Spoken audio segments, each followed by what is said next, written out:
नमस्कार। आज हमारे छोटू भैया अपनी जीवन यात्रा के 65 वर्ष पूर्ण कर 66वें वर्ष में प्रवेश कर रहे हैं। आज 19 अप्रैल 2022 का दिन उनके जीवन में और हम सबके जीवन में बड़ी खुशियों का दिन है। वो सदा स्वस्थ रहें, प्रसन्न रहें और हमेशा उनको मानसिक शांति मिलती रहे, यही मेरी ओर से शुभकामनाएं हैं। छोटू भैया को मैंने बचपन से ही बहुत अच्छे से समझा है और जाना है, क्योंकि हम दोनों भाई शुरू से ही बहुत एक दूसरे के काफ़ी निकट रहे हैं, क्लोज़ रहे हैं। बड़े भैया मिलिंद भैया वो बड़े भी हैं और उनका एक अलग रुतबा और एक सर्किल, अलग ग्रुप होने के कारण हम लोग बचपन में उनसे इतने निकट नहीं थे। आज जितने हम लोग फ्रीली बात कर लेते हैं, बचपन में हम लोग उनसे इतने ज़्यादा फ्री नहीं थे। इसीलिए मैं और छोटू भैया हमेशा हम एक दूसरे के बहुत क्लोज़ रहे। और विनय और प्रदीप छोटे होने के कारण उनका एक अलग ग्रुप था।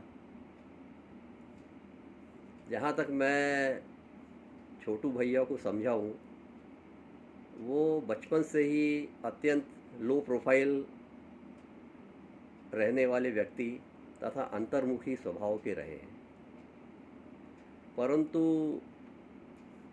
उसके साथ ही वो बहुत ही बहुमुखी प्रतिभा के धनी रहे। और उनके ये जो जो गुण हैं, जो बहुत कम लोगों को इतने विस्तार से उनके बारे में मालूम है। जैसे कि वो बहुत अच्छे कवि हैं, बहुत अच्छे लेखक हैं, बहुत अच्छे अनुवादक हैं और ये जो स्लोगन लिखने की जो कला है उनमें बचपन से ही रही है। और काफ़ी हास्य व्यंग्य और इस टाइप की चीज़ें वो करते थे, लेकिन एक क्लोज सर्किल में करते थे, इसलिए बहुत ज़्यादा लोगों को इसके बारे में जानकारी नहीं रही। लेकिन ये उनकी बहुत अच्छी प्रतिभा है।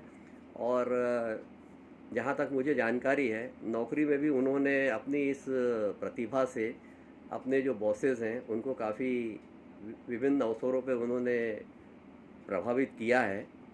और दीपाली और रोहन भी उनकी इस प्रतिभा से अच्छी तरह से वाकिफ़ है। जहाँ तक बचपन की बात है, मैं और छोटू भैया हम लोग हमारी आई से काफ़ी क्लोज़ रहे।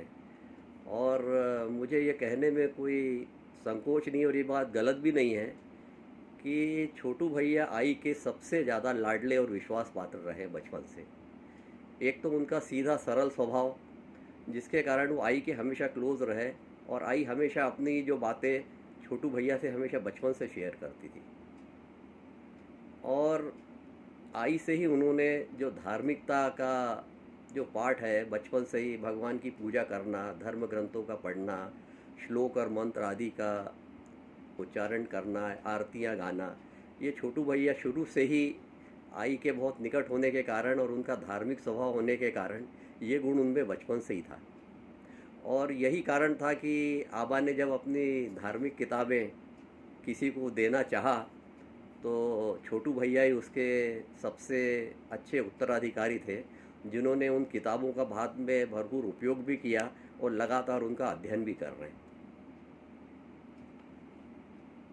छोटू भैया ने आबा से जो विशेष गुण लिया और जो हम सब भाइयों में जो मतलब एक आबा से जो हम लोगों ने सीखा, ईमानदारी, टाइम मैनेजमेंट और सत्य का साथ देना, ये हम लोगों ने आबा से गुण लिया। लेकिन छोटू भैया ने ये गुण कोई ज़्यादा अच्छे से स्वीकार किया। वो हमेशा से अपने स्पष्टवादिता उनमें बनी रही, सच को बिना लाग लपेट के बोलना, ये उनकी बचपन से आदत थी। और नौकरी में भी इसके कारण उनको हो सकता है कई बार तकलीफ भी हुई होगी, लेकिन उन्होंने कभी सच का साथ नहीं छोड़ा।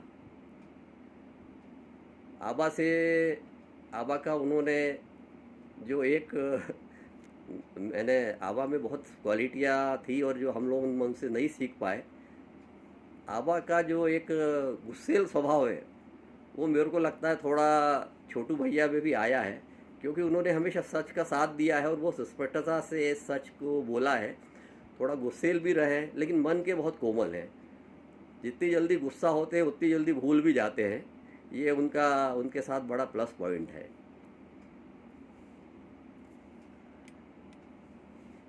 छोटू भैया के साथ बचपन से अनेकों यादें उनसे जुड़ी हुई हैं। हम लोग दोनों ने साथ में मिलके कई बार खाना बनाया है, रोटी सब्जी बनाई है। वो दाल और सब्जी वो बना लेते थे, रोटी मैं बनाता था।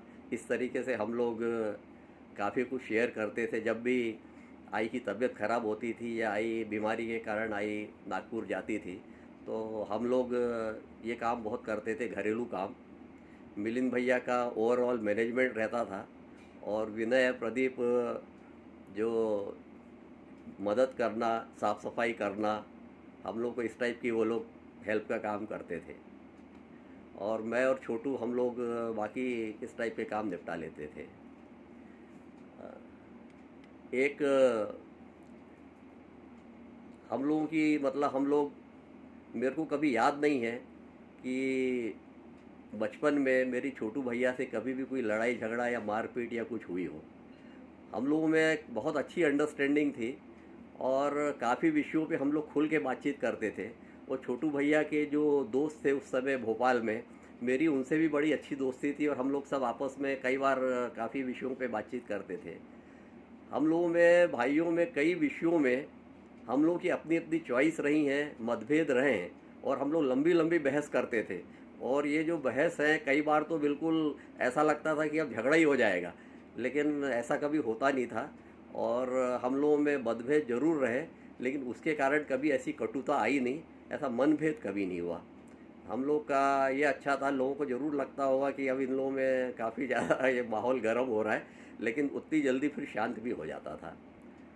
तो छोटू भैया से मेरी बहुत सी यादें जुड़ी हुई हैं और मैं तो हमेशा यही चाहता हूँ कि छोटू भैया हमेशा स्वस्थ रहें, प्रसन्न रहें और उनका जो धार्मिक जो ज्ञान है वो हम लोग के साथ शेयर करें। मैंने तो अभी अभी धार्मिक ग्रंथों को पढ़ना शुरू किया है, भैया तो कई सालों से पढ़ रहे हैं। तो मैंने अभी जिस अध्यात्म की या धार्मिक यात्रा के मार्ग में अभी पहला कदम रखा है, उसमें वो बहुत सीनियर है और उनका ज्ञान का जो लेवल है, ज्ञान का स्तर है, बहुत ही अच्छा है। तो मेरी यही इच्छा है कि हम लोग के भी अपने ज्ञान से हम लोग को भी प्रेरित करते रहें। ऐसे ही हमेशा स्वस्थ रहें, प्रसन्न रहें, हंसी मजाक करते रहें, गुस्सा भी करें लेकिन जल्दी भूल जाएं, क्योंकि अब हम लोग को सबको हम लोग तीन तीन बीमारियां साथ में लेके बैठे हुए हैं, अमर, अकबर और एंथोनी, बीपी, शुगर और थायराइड। इसलिए अब जो भी हमारी बाकी जो ज़िंदगी बची है, हम लोग सब प्रेम से, आपसी आपसी सहभाव से, अच्छे से, मन प्रसन्न वातावरण में रहें, यही मेरी भी इच्छा है। और छोटू भैया का वैसे भी बड़ा हंसी मजाक का स्वभाव है और मेरी बात को वो बड़े लाइटली लेंगे और हमेशा स्वस्थ और प्रसन्न रहेंगे, यही मेरी उनसे अपेक्षा है और यही मेरी उनसे शुभकामनाएं। भैया फिर से एक बार जन्मदिन की बहुत बहुत बधाई। आप सदा स्वस्थ रहें, प्रसन्न रहें, आनंदित रहें, यही हम सब की ओर से आपको बहुत बहुत शुभकामनाएं।